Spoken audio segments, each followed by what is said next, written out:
In this video I'm going to review this 54 stitch function Kenmore sewing machine which I purchased in 2015 July. The sewing machine's model number is 385.12512, or on the receipt it's just 12512, and I paid for it $130 there. For this review I'm going to compare this new sewing machine with its identical mechanical predecessor which I purchased in 2002 July, almost exactly to the date, 13 years ago. There's nothing wrong with this, and the model number on this sewing machine is 385.12912. So where you have a 9 on the old sewing machine, you have a 5 on the new one. For the old sewing machine, and this is what prompts this review, I paid $250 there. And I'm scratching my head wondering, how is it possible for a manufacturer to save 13 years later so much money that it only costs half of what this originally cost? This was $250, half of that $130, and there is a 13-year difference between the two.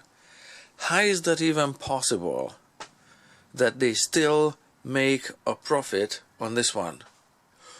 What is it that you're getting for your money? What have they done to the inside of this sewing machine? What did they change? I want to go through the features on the outside as well as on the inside. I will take the cover off, the plastic components, and I want to look at the inside. I want to see the mechanical linkages, the engineering solutions that are found inside. I'm going to weigh everything and look at everything to see what happened. How is it possible to save to 50% of the cost and still be in business? Actually, it's not just 50% of the $250 that was saved on this one, because if this sewing machine was inflated with say a 3% interest rate every year, then over 13 years, when you enter everything into the calculator, this is the amount that comes up, starting with $250 over 13 years again. This sewing machine should cost $367. So the manufacturer is actually saving about $200 off the unit cost, and they're still in business. What is it that you're getting for your money as a customer who knows and trusts Sears and the Kenmore brand? What are you getting for your trust in return?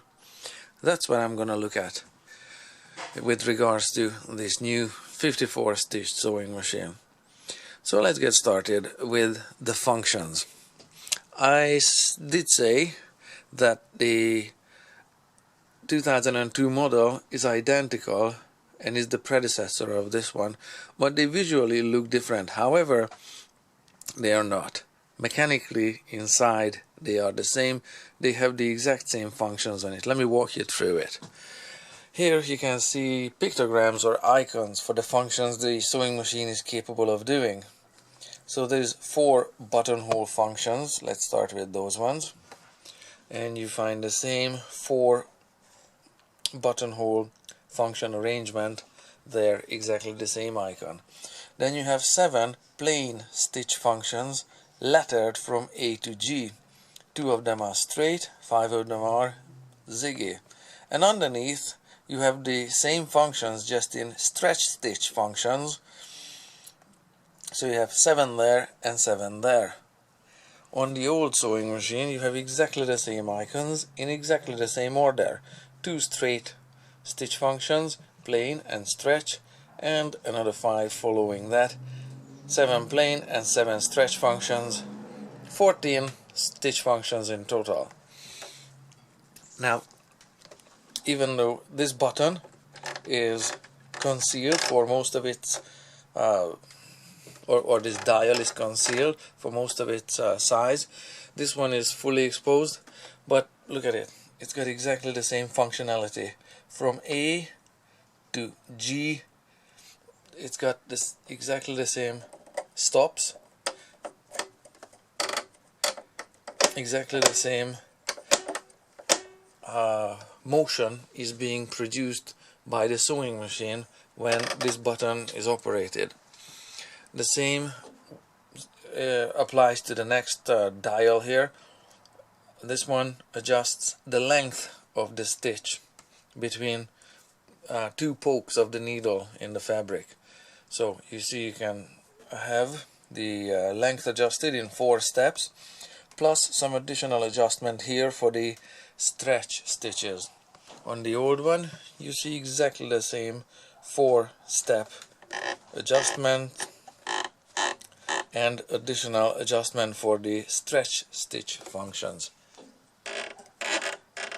They even have exactly the same buttons or exactly the same sound when you rotate the dial. So they have exactly the same linkages and gears and moving components inside that produce the motion with the needle on this one than on the old one. That's why this is the mechanical predecessor of this one. Actually, they are identical. There have been a few upgrades on this one, and on the outside all of the changes look only just visually different. The same wheel was used for adjusting the tension on the thread. Same here, makes the same sound, no sound that is. You can look at the details of the plastic casting on the handle. There's an arrow there, the numbers and the shapes there. You see that they use exactly the same mold for making the plastic pieces for the housing. My wife pointed out that these telescoping little spool holders are plastic on the new one, and they are stainless steel on the old one. That's nice, I get it. The plastic will break in no time, but it's not enough to explain why this unit is $200 less than this one. So what I'm looking at with the 54 stitch sewing machine is that it really has 14 functions. That's exactly what you see on the receipt here. Sewing machine 14 stitch Kenmore. On the 2002 receipt you find the same structure basically. There we go. Side by side. The receipt's format really hasn't changed much. There we have it. Sewing machine 12 stitch function, and there is the price for it. So I understand maybe in 2002 they counted the functions that that one is straight and that one is straight because this one is center tracking and that one is left aligned. So maybe they just counted the top 6 and then they doubled it for the stretch stitch functions. So they arrived to a number 12. And here maybe you want to add those 2 more, so you have 14 stitch functions. I understand that. That's how the product is in the inventory. However, what I don't understand why the box and also the website states this is a 54 stitch function sewing machine when it has actually 14 adjustments. So that got me thinking, why does the marketing department feel the need to artificially inflate the capability of the machine to make it look more than what it actually is? I don't have an answer for that, but I have my guesses. How they arrived to this number 54 is actually quite interesting. If you look at the box, there are 54 little icons on it. Some of the icons are straight from the sewing machine, and they invented some new icons as well. So there is garment construction there is quilting, home decor, and heirloom. So some of the icons are new, such as button sewing and buttonhole. However, look at the horizontal needlework from buttonhole to buttonhole. That's exactly the same horizontal needlework that's being done on the top part of the buttonhole. The button sewing is not a separate independent function, it's a portion of the buttonhole making repeated. And actually both of them are done with one of the zigzag stretches, whichever fits the spacing of the button. And really, these two new icons or new little pictures are nothing new. It's done with the zigzags that are already listed. So what the marketing department here worked out is that they created icon, then doubled and tripled and quadrupled some of the functionality of the machine. So why Sears is lying, and why the marketing department has these games and schemes, I don't understand, and that doesn't make me feel too good. The same 54 stitch function is proudly displayed on the internet on the manufacturer's website, and on the manufacturer's website I want to point out that this sewing machine costs $180. You can see its regular price is $150. I don't understand why the website lists $180, but I feel they have the same price tactics as they did in 2002. Look at it, the regular price is listed as $450 and they sold it to me for $250, and I guarantee you they still made a profit on this one. So they artificially inflate prices and to make it look like they are giving you such a deal, when actually no, they're just lying. Perhaps further clues can be found in the sewing machines that explain why this one is $200 cheaper than its identical twin 13 years ago. Is if we spin around these sewing machines and we look at the back side. On the back we can see one small detail here. This one has a black sticker where this one has nothing. This black sticker says 25-year full warranty, and the manual of the sewing machine specifies that it's a full warranty of workmanship and materials for replacing or repairing within that 25-year warranty period.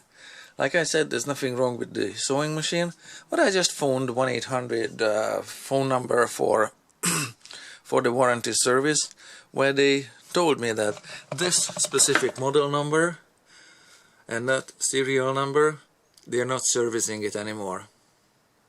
That makes me wonder and begs the question, why is Sears lying? Why aren't they living up to their own promises? 25 years. We're only halfway through, 13 years down. But for sure, it is a source of significant saving. Cut the warranty service, fire the technicians, downsize the call center people, and just get rid of the warranty. They only comply with whatever bare minimum they have to comply with by law. Maybe 3 months, maybe 90 days, maybe 6 months, whatever it is, just the bare minimum, and make it look like the customer gets something for their money's worth. Yeah, not so much as we did in 2002, although if they don't honor their warranty, what good is a sticker? Perhaps further clues can be found And that explains why this machine is half the cost of the 2002 machine. If we look at the nameplate sticker, on this one we can see that the same volts and hertz and amps is listed on the nameplate as on the new one, so the same motor is built in. However, this sewing machine is made in Thailand and the old one was made in Taiwan, a completely different country. Taiwan is basically China, and Thailand is a completely different Southeast Asian country. I can just speculate here that what possibly happened is due to international pressure on China's child labor issues and safety issues, that the Kenmore brand, the Sears, just packed up assembly and moved it over to Thailand, where another batch of 8-year-olds will assemble your sewing machine for a bowl of soup or a bowl of rice a day, where Sears don't have to bother with safety or paying the workers at all. So moving the misery from one country to another country is a significant saving factor. What I'm going to do next is I'm going to weigh these sewing machines as accurately as I can and see if there are any difference in weight that could indicate that there are significant changes on the inside. Other than the plastic spindles that my wife pointed out, she also pointed at another detail. On the old sewing machine, the stainless steel foot has a stainless steel bracket that meets a stainless steel square shaft. On the new one, the stainless steel foot has a plastic bracket and that meets a square shaft there. So they do seem to replace non-critical items with plastic to save some money on metal. I'm not quite sure how that little piece there and this little piece here would save significantly. So there might be major differences on the inside. That plastic part and that plastic part might be just the tip of the iceberg, as they say. So I'm gonna get screwdrivers and I'm gonna go digging. I got here a strain gauge which measures the weight of items when they are suspended. So on its display you can see maybe kilograms are selected, and it was reading 0.0 there, 0.000. Alright, it only has one decimal, 0.0. When I lift up the sewing machine with this one without yanking on the item, we've got a reading of 5.4, 5.5. How about 5.4? It seems to be staying on 5.4. Now it went back to 5.5. Let's go with 5.4, whatever. Let's just measure. Let's just repeat the measurement here for a sec. Goes back to 0. That's good. And just let's hoist it up once again. 5.5. Alright, we'll go with, now it's 5.4, 5.3. Hey, how about we go with 5.4, okay? That's reasonable. So it's 5.4. Thing is suspended. So let's go back to 0. So that's the new model, okay? The 2015 model. Let's see what we can do when I put this strain gauge on the 2002 version. I'm gonna get the thread spool off it so everything is identical for measurement. There, hanging with the same shoestring. It goes back to 0.0. Let's see the initial measurement. 6 kilograms, clearly heavier. Sorry. There, come on in closer. There, this one is 6 kilograms, free hanging there, clearly heavier. Let's put it down. Let's see that it goes back to 0. it does. Let's just take another measurement because one is not enough. 5.9. Alright, 5.9 it is. Let's just put it down again. Okay, it doesn't go back to 0. Now it does. Alright, third measurement, because 3 tries will give us enough numbers. Now it's 6, 5.9. We'll go with 5.9, okay? So there's a clear difference in weight between the two. They must have shaved some of the weight.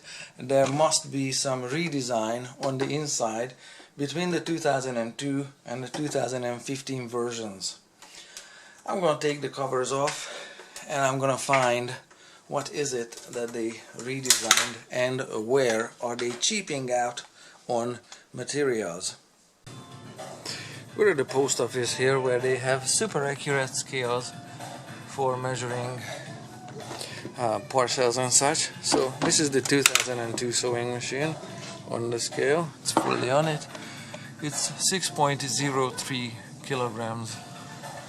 There, it's kilograms. So let's measure it again, just for good measure. Yeah, that's pretty reliably the same number, right? And now the new 2015 sewing machine. Yeah, 54.65. You know what? I'm gonna load the scale the same way, having the sewing machine oriented the same way. 54.65. Yep, same number. And one last measurement. Yeah, it's the same number. Alright, we'll go with those numbers. There is a difference between the two of them. So now I'm gonna get to the screwdriver and take it apart. We've got the 2002 model on the scale here. Just the shell, that is. Just the plastics, nothing else. This is hollow inside and it weighs 0.965 kilograms. Let's check it again. Scale went back to 0. Let's see, 0.965 it is. Alright. Now the shell of the other machine. This is the 2015 model.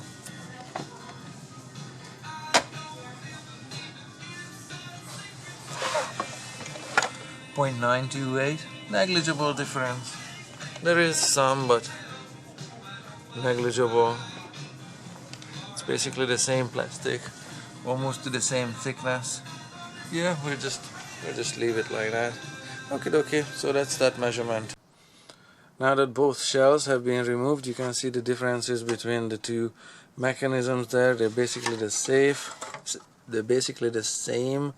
They hold the these telescoping rods in place like so, so they allow sideways motion intentionally.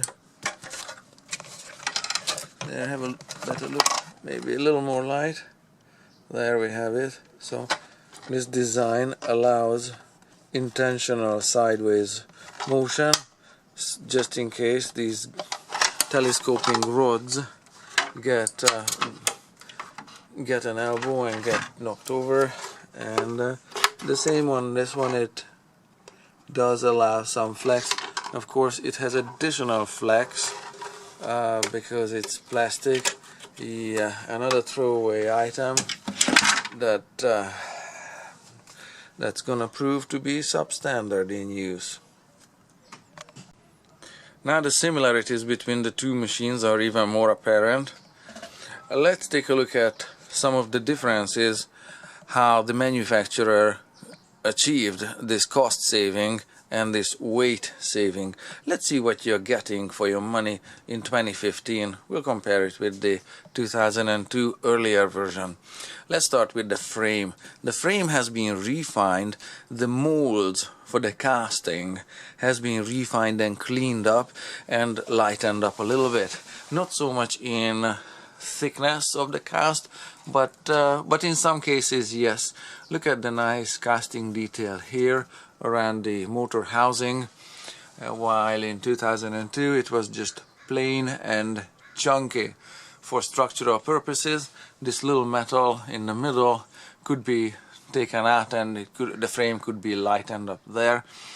But the same applies here to that little frame detail, whereas on the old one it is just plain. There you can see the casting plug was there. That's where they pour the molten metal into the cast. Same there, and in this case the casting spattered, you know, the metal splashing out and solidifying it. It wasn't even cleaned up. Why bother? Since it's hidden from your eyes, it's not gonna cause a problem, you know, not a safety issue with cut fingers or whatever. So it's just left there, and the casting here is neat and clean and really a professional looking casting that you see on this frame. Same on the back side. They have a couple of extra holes to lighten up the frame, like this one here is missing on the old machine, but like I said, this is the splash from the original casting, and it's not cleaned up, so it's much nicer, neater, a professional look for the machine. There is only one couple of extra holes, whatever, there and there. The only problem with lightening up the frame is that the sewing machine needs weight to remain stable. When you're dragging or pulling fabric through, it needs its weight. So let's look at the numbers. Some of the weight was saved in metals, some of the weight was saved in plastics. Let's see, those are the original measurement. Everything is kilograms, so that's 6 point something kilograms. That's about 5.5 kilograms here. The shells about a kilogram each. The shell was lightened up a little bit, maybe substituted for different plastic, and the same mold or nearly the same mold was kept. I didn't look into that. The weight savings is minimal in the shell. The remaining, what I titled just metals, is the weight of this. This was put on the scale, or this wasn't put on the scale, but this was calculated. So 4.5 kilos for this one, 5 kilos for the old one. And of course the difference between the two of them, the saved weight is about half a kilo or a little over a pound. So that 1 pound or half a kilo more, that does help with the stability of the machine. It's these extra holes here. It's not a structural consideration or not a cooling and ventilation consideration. It helps with the stability of the machine. The casting otherwise everywhere was kept the same. There. So the frame is the same otherwise. Another item or another thing that they did to save weight was some of the castings, connecting rods and such, were replaced by stampings. So here is a connecting rod. This is a cast piece. I know it's a little dark there.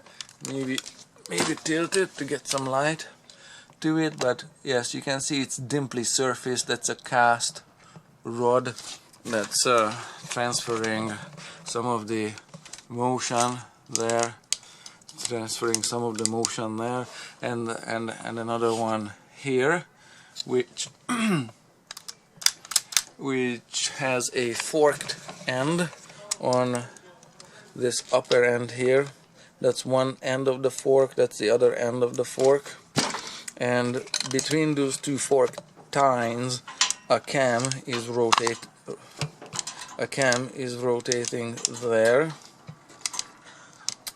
and on this one those castings are replaced with this stamped metal that you can actually see through.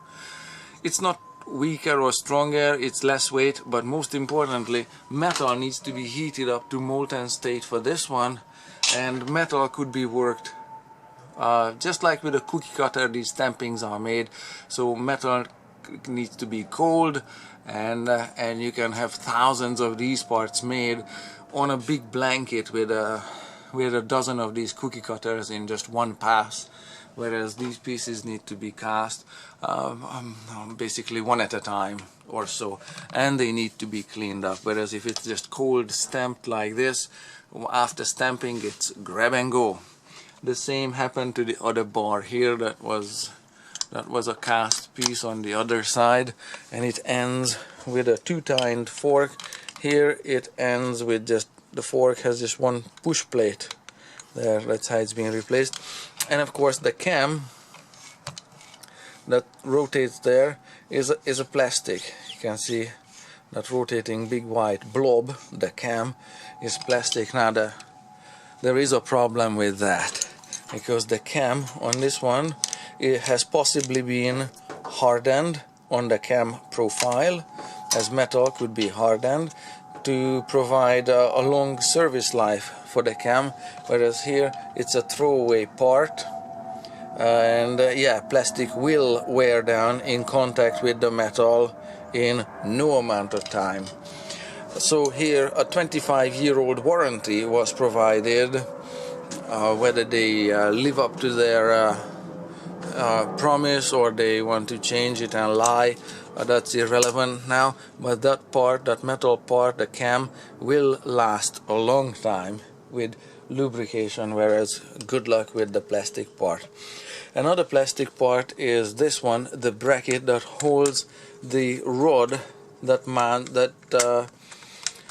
the handle is going through. Here this part is made out of a piece of nice metal that's stamped and folded, and it does not bend. So when you lift the sewing machine by the handle, you can be sure that that connection for the rod is not coming apart, and you're safe. But with this one, if that plastic breaks here, if this metal rod chips out there, not that you would be in any danger of swinging this sewing machine as a battle axe or something, but you know what I mean here. If that plastic breaks, because plastics do break when they do become brittle and break when they get old or as they age. So good luck with the plastic parts. Yes, of course it's replaceable for $2, $5, whatever. Everything is replaceable. Yes, but do you need the stress of the damage from an accidental drop that might crack your casting just because this part failed? I don't think so. Another part that got lightened up or slightly revised is here around the light bulb socket, where we've got a flat stamped metal here that's in a vertical position, that's basically providing the frame for this push rod that goes up and down, and that's basically how the needle is being lowered. On this one, again, this part is a cast part. You can see it's dimply and is heavier and so that's basically the changes through and through and through. So it's been thoroughly revised to make lighter, not necessarily weaker, but easier to make, cheaper to make technologically. Some of the items, of course, are kept identical because they have spare parts. Whatever, let's build them in. So you can see another bigger chunk of plastic here at this part of the machine, where this one has actually a stamped metal that holds its shape firmly. Yeah, this has been replaced by plastic. So one more last detail. Okay, two more last details. One about the motor and its belt. It's got a shiny casing. This one has a gold and whatever casing. Otherwise, I don't think there is substantial changes inside the motor, and I do not want to take it apart and look at it. I could, but I'm not that committed. And on this motor, there could be serious or differences between the two of them, such as let me see if I can show you the numbers on the belt. Alright, let's see. This is a Mitsubishi belt. Get in there with the camera, just give me a sec. Mitsubishi brand. Yeah, good luck with that. It probably works to some degree, and these characters mean made in China. If you can't read, I'll help you out with that. And this one here, of course, is not Mitsubishi and is made in Japan. Now, it is possible to make a nice belt in China that lives up to industry standards, but that's up to you to judge its quality in comparison to a Japanese-made belt and its possible life expectancy. Now, one last detail here is that this 2002 machine has a mechanism here that the other one is entirely missing. It is some weight and some complexity to the machine. This lever here engages this plate that rises above the surface and forwards the fabric you're working on in operation, such as, okay, let's disconnect it. Get in there. Get in there. There we go. Sorry. There, it rises above the surface. There. So you get the idea, and then it gets disconnected. And why you wouldn't need this one sometimes is because you want if the fabric is stretchy or the material is stretchy, you might want to feed it in at its own pace, not the predetermined pace the machine is dictating. The same with buttonhole position 2 and 4. In that horizontal position, you would need to go with a zigzag stitch that doesn't advance the material. This mechanism is entirely missing on this machine, so it's a further cost, complexity, it's just gone. Cost and complexity saving, but it's also a loss of functionality. Alright, other than that, we really don't have a whole lot of difference, minute detail, like this one's plastic there, that one is a metal bolt there. These ones are bigger plastic flat dials, these ones are smaller, and they're smaller and possibly weigh less. I did not weigh the dials. So those are basically the differences. It's still a solid machine. It is still functional, although it definitely lost some of its functionality from the redesign. But its 14 stitches are still there, just as they were in 2002. But yes, you're getting more plastic and less of a machine, and yeah, that's why there's no warranty with it anymore, other than the mandatory bare minimum, even if that. So that's basically my thoughts on this. That's what you're getting for your money. That's how it works out with saving labor in another country, and that's how the company profit levels are kept the same. It's the workers usually who get the shaft at the factory floor who don't get paid or get paid.